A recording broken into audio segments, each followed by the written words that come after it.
Baik, saya sendiri sebagai moderator yang akan membantu jalannya video kali ini. Untuk latar belakang akan dijelaskan oleh Yunita. Baik, kepada Yunita saya persilakan. Baik, saya di sini akan memaparkan kembali tentang latar belakang. Posyandu adalah garda utama dalam sistem kesehatan masyarakat di Indonesia yang berfungsi sebagai unjuk tombak pelayanan kesehatan dasar.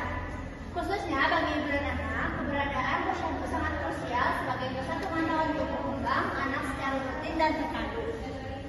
Fungsi posyandu adalah melaksanakan kegiatan preventif dan proaktif yang mencakup penimbangan berat badan, pengukuran tinggi badan, serta pencatatan pada kartu menuju sehat (KFS). Data-data ini yang dikenal sebagai data gizi menjadi indikator vital untuk mendeteksi secara dini adanya penyimpangan atau masalah gizi seperti stunting atau bursting yang dapat menghambat potensi tumbuh kembang optimal anak. Kemudian ada fenomena diamati dalam posyandu dahlia menunjukkan adanya pola pertumbuhan yang cenderung stabil pada mayoritas balita. Data penimbangan bulanan saat dibandingkan dengan data bulan sebelumnya memperlihatkan bahwa meskipun terjadi kenaikan berat badan, laju peningkatannya cenderung stagnan atau konsisten kecil pada kelompok balita tertentu. Secara visual, dalam kartu menjadi sehat (KMS), kurva pertumbuhan mereka mayoritas tetap berada dalam batas normal, misalnya di pita kuning atau hijau. Namun, jarak antar titik perimbangan kenaikan berat badan bulanan menunjukkan nilai yang nyaris seragam dan kecil. Fenomena ini menimbulkan sebuah pertanyaan penting. Yang ke-1, keterbatasan peningkatan. Meskipun program posyandu dan edukasi gizi berjalan rutin, mengapa tidak terjadi lonjakan atau peningkatan laju pertumbuhan yang signifikan pada kelompok balita yang sudah mendapatkan intervensi? Yang kedua, keseimbangan yang konstan. Apakah pola pertumbuhan yang stabil ini mengindikasikan bahwa balita tersebut telah mencapai potensi pertumbuhan maksimum mereka, atau justru menunjukkan bahwa intervensi yang diberikan seperti PMT hanya cukup untuk mempertahankan status gizi tanpa mampu mendorong pertumbuhan yang lebih optimal dan signifikan dari bulan ke bulan. Kemudian ada rumusan masalah. Yang ke-1 yaitu apakah terdapat perubahan berat badan balita antara bulan lalu dan bulan ini. Yang kedua, apakah rata-rata berat badan balita bulan ini berbeda secara signifikan dibanding tingkat rata-rata berat badan bulan lalu. Yang ketiga, apakah terdapat perubahan secara statistik yang signifikan dalam berat badan balita pada bulan Oktober dan bulan November. Baik, terima kasih kepada Yunita atas penjelasannya. Untuk tujuan, waktu dan tempat, sampel dan juga pengambilan data akan dijelaskan oleh Novia. Kepada Novia saya persilakan. Baik, saya di sini akan memaparkan tujuan dari hasil observasi kami. 1. Menganalisis perbedaan rata-rata berat badan balita antara pengukuran bulan lalu dan bulan ini. Yang kedua, mengidentifikasi arah perubahan berat badan balita apakah meningkat, menurun, ataupun tetap. Yang ketiga, menentukan tingkat signifikasi statistik dari perubahan berat badan balita berdasarkan hasil uji tes berpasangan. Yang keempat, memberikan gambaran perkembangan status gizi balita berdasarkan hasil pengukuran 2 periode waktu. Yang terakhir, menyajikan data perubahan berat badan balita secara sistematis untuk mendukung interpretasi hasil uji tes. Selanjutnya, ada waktu dan tempat. Tempat, Posyandu Dahlia, Kelurahan Cikalang, Kecamatan Tawau, Kota Tasikmalaya. Waktu, 21 November 2025, dari pukul 10 sampai dengan selesai. Lalu, sampel dan pengambilan data. Sampel dalam makalah ini adalah seluruh balita yang memiliki data berat badan pada bulan lalu dan bulan ini di Posyandu Dahlia. Data diperoleh melalui teknik dokumentasi dengan mengumpulkan catatan berat badan dari buku PMS atau buku posyandu, serta pada catatan buku ibu kader posyandu. Baik, terima kasih kepada Novia atas penjelasannya. Untuk instrumen, data, dan statistik akan dijelaskan oleh Fahri. Kepada Fahri, saya persilakan. Baik, di sini saya akan menjelaskan tentang instrumen. Instrumen penelitian yang digunakan dalam studi ini terbagi menjadi instrumen pengukuran fisik dan instrumen pengumpulan data sekunder. Instrumen pengukuran fisik yang pertama adalah timbangan dasi atau timbangan digital bayi atau balita yang terkalibrasi dengan ketelitian minimal 0,1 kg atau 100 gram.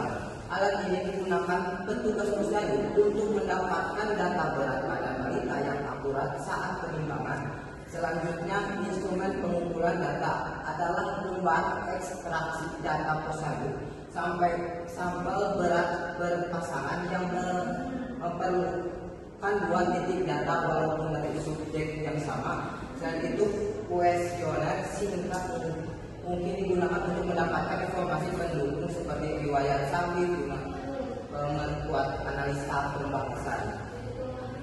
Nah, berikut adalah grafik perbedaan berat badan antara bulan Oktober dan bulan November. Nah, grafik ini kita bisa lihat di grafik ini ada yang naik dan batang yang turun. Nah, ketika batang naik berarti itu ada peningkatan berat badan. Tapi ketika turun itu ada pengurangan berat badan.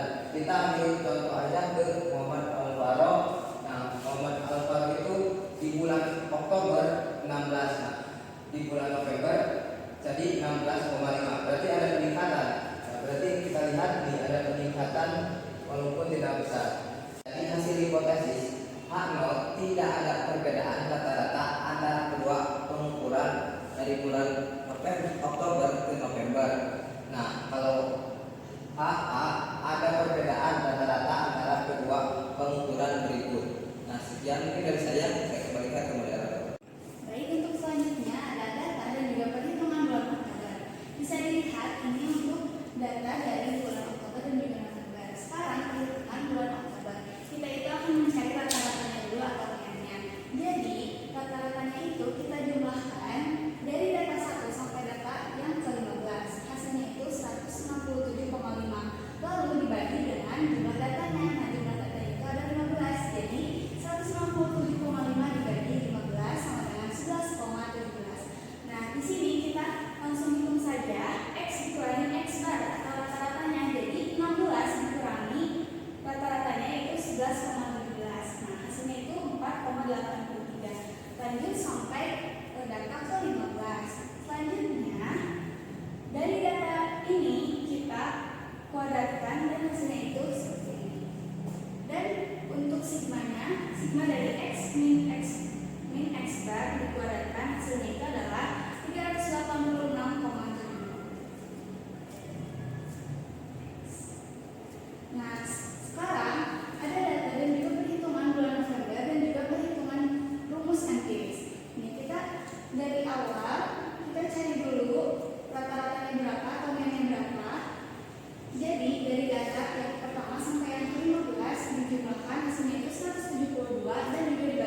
perbedaan yang signifikan secara statistik antara rata-rata berat badan balita di posyandu Dahlia pada bulan Oktober dan bulan November.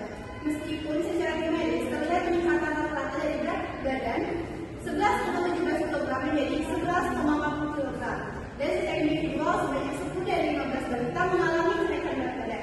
Namun, hasil uji statistik menunjukkan bahwa perubahan ini tidak bermakna. Temuan ini mengidentifikasikan bahwa berbagai interferensi gizi yang telah dilaksanakan selama periode 1 bulan tersebut mampu mempertahankan status gizi.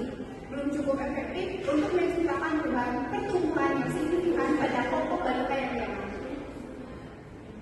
Temuan ini memberikan gambaran bahwa interferensi gizi yang telah diterapkan selama 1 bulan terakhir mampu menjaga kestabilan status gizi balita dan menghindarkan dari penurunan berat badan yang signifikan, tetapi belum berhasil menghasilkan perubahan pertumbuhan yang berarti dalam jangka pendek.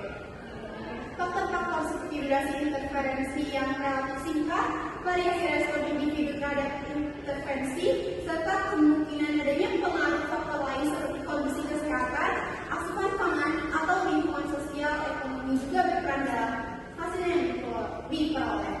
Oleh karena itu, evaluasi lanjutan dengan periode intervensi yang lebih panjang, metode pemantauan yang lebih komprehensif, dan pendekatan intervensi yang lebih intensif sangat diperlukan guna mendorong peningkatan pertumbuhan yang signifikan pada balita di posyandu Dahlia. Selain itu, integrasi pendidikan bagi orang tua, peningkatan kualitas asupan makanan, serta pelibatan lintas sektor juga dianjurkan untuk meningkatkan efektivitas program intervensi gizi.